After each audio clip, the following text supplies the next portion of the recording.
कलियुग आहे माधुरी दीक्षित. कलियुग. तिथं तुम्हाला काय वाटतं त्यानुसार नाही चालत, समोरच्याला काय वाटतंय त्यानुसार चालतंय. हो मी नाही एवढा विचार करत बाबा. आहे का? आता विचार करणार नाही म्हणजे कसं चालणार? आता जगायचं म्हटलं थोडंफार तर विचार केलाच पाहिजे की. हा, ते पण आहे म्हणा. बाकी ते सगळं सोडा. गोड बातमी कधी देतं ते एवढं सांगा. अहो, काय पण काय विचारताय? आहे का? आता काय पण काय म्हणजे? अहो नवीन लग्न झालंय तुमचं, त्यात काम पण बऱ्यापैकी झालेलं दिसतंय, म्हणून म्हटलं काय गोड बातमी असेल तर सांगून टाका. नाही, अजून तसं काही नाही. गप्पा हो, कशाला खोटं बोलताय? आहे का?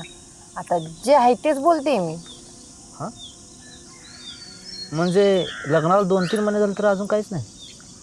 ऐका ना, हा विषय नका ना छेडू.